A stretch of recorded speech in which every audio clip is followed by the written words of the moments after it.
Mesdames, Messieurs, chers amis, c'est un grand honneur pour moi, pour nous, de recevoir ce prix qui récompense plusieurs années de travail autour du jeune poète tchèque Janusz Aschenburg.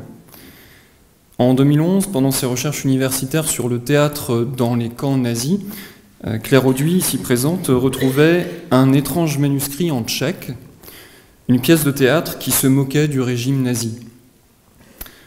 Hitler devenait dans cette pièce analphabète gueule premier, illuminé par Dieu, et les SS des saucissons brutaux ou des saucissons stupides. Un mot, si vous le voulez bien, sur l'argument de cette pièce étonnante. Au royaume d'analphabète gueule premier, le tyran cherche à terroriser ses sujets pour les faire penser exactement comme lui. Quoi de mieux que la peur, qu'un fantôme d'État, pour manipuler les foules et suspendre leurs réflexions. Aidé par ses ministres et par ses soldats, Analphabète ordonne le ramassage de toutes les personnes inutiles pour leur prélever les ossements et fabriquer un fantôme, un épouvantail ridicule et grotesque, puisque finalement il n'arrivera pas à effrayer vraiment les gens. Cette pièce, à la fois bouffonne et géniale, fut décrite en déportation par cet adolescent de 13 ans que la guerre et l'occupation allemande avaient conduit au ghetto de Theresienstadt, vous l'avez dit, une ville fortifiée, transformée en lieu de détention et de propagande. Dans ce ghetto, Janusz Aschenburg et ses camarades de chambrée vont constituer une république imaginaire, la République de Schkid, un régime basé sur l'autogestion directe de la chambrée par les enfants et inspiré des pédagogies révolutionnaires bolcheviques. Pendant 2 ans, les garçons de cette chambrée vont publier un magazine hebdomadaire clandestin qui s'appelle Vedem, ça signifie en tchèque « nous menons ». Et dans ce journal, ils dénoncent les mensonges et la propagande nazie. Ils caricaturent abondamment les bourreaux et leurs complices. Ils se moquent par des caricatures notamment qui se moquent des juifs eux-mêmes qui participent à la propagande bon gré mal gré.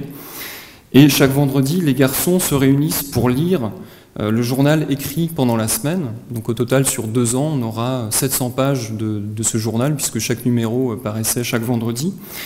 Et au début de chaque lecture, qui ressemble plus à des célébrations laïques, ils chantent en chœur l'hymne de la République de Schkid, qui proclame « Chaque homme est notre frère ». Alors Janusz devient vite un contributeur essentiel au journal. Il y a cette pièce de théâtre dont j'ai parlé, mais il y a aussi une vingtaine de poèmes et puis plusieurs articles sous forme de chroniques.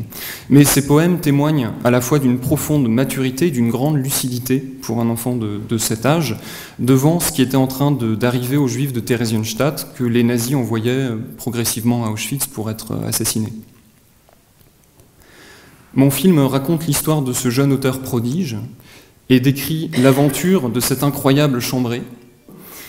Et permettez-moi, pour finir, de vous faire entendre, grâce à Claire, un poème d'Janusz Aschenburg. Et je remercie chaleureusement, vraiment du fond du cœur, et je suis très ému ce soir, la Fondation Auschwitz et la Fondation Jacques Rosenberg pour leur soutien et pour ce prix. Danke well. Merci beaucoup.